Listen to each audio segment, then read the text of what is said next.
Hau, betxeia! Haupa, kaixo. Zer moduz? Ondo? Prest? Bai. Aurrera, orda. Lehenik eta behin, nor da Itziar Oribe eta zergatik hautatu du leku hau?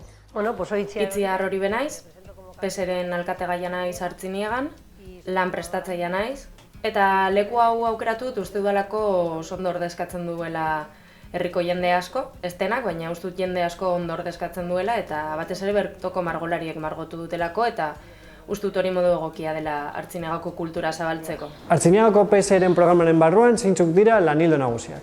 traemos 8 Zortzi proposamen ditugu.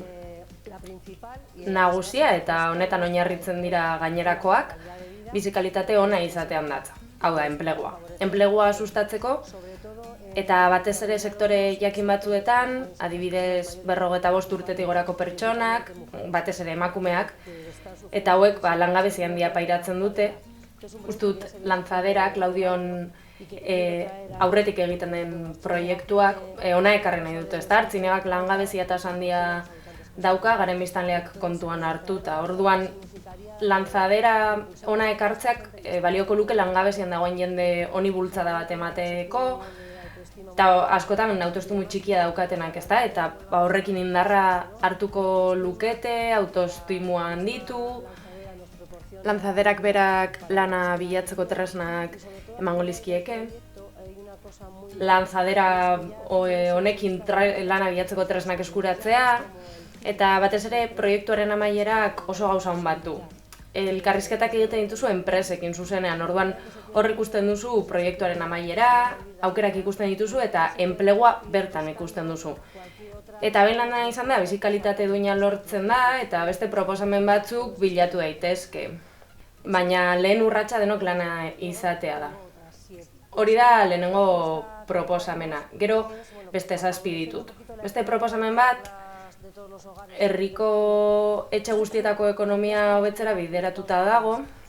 Dagoeneko kalte handia egiten digutenez, argiaren, uraren, supermerkatuaren fakturek, azken hau bikoiztu egin da azken denboraldian. Nik uste dut eguzki energia baliatuko bagenu, eguzki energiaren inguruko komunitate bat eratzeko, uste dut horrek auzokide guztioi mesede egingo ligukela. Artziniegak dituen biztanleak kontuan hartuta, nik uste dut denak babestuko bagenu, guztion onerako izango litzatekela. Dakardan 3. proposamenak bere biziko ilusio ematen dit, hiriko hortuena da. Artziniegak 3 lurrugari dauka hortuak jarri ahal izateko eta horrek auzokideen arteko elkarbizitzari mesede handia egiten dio. 4. proposamena futbol zelaia birgaitzea da, egia esan patata zoro bat ematen duelako. 5. proposamena da saiatzea dagokion erakundeari presio egitea, kasu honetan urari, ibaiak garbitu ditzan, izan ere oso gaizki daude eta euri jasak daudenean uholdak eragiten dituzte. 6. proposamena, etxe bizitza huts asko daude eta uste dut udala, aldundia, dagokiona, elkartu beharko litzateke hutsik dauden etxen jabeekin eta dagokien erakundeei, aldundiarekin, jaurlaritzarekin edo udalarekin, errazteko gazteak Artziniegan bizitzen geratu ahal izatea. Alokairu ekonomiko batekin edo antzeko proposamenekin. Eta dago beste proposamen bat, azken aldian gertutik eragiten diguna. Nik uste dut birpentsatu beharko genukela, zelan urbide kudeatzen ari den uraren gaia.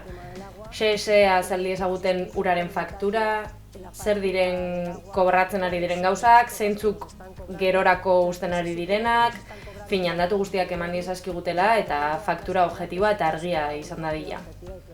Euskararen esparruan zer proposatzen du Artziniegako PSek? Euskarazko turismoa bultzatzea eta kultura eta euskarazko kultura inguratzen duen guztia sustatzea. Uste dut funtsezkoa dela. Azkenik, zergatik eman behar diago konfiantza, Artziniegako herriak, Itziarri edo bere zerrendak? Gustatuko litzaidake nigan konfiantza jartzea, ezagutzen nautenek eta ezagutzen ez nautenek jakin behar dute niona lanera natorrela. Nik gauzak oso serio hartzen ditut eta nire hitza oso garrantzitsua da. Nik zine egiten dut, udal honen parte izatera igarotzen banaiz, herri honetako bizilagun guztien onerako lan egiteko izango dela.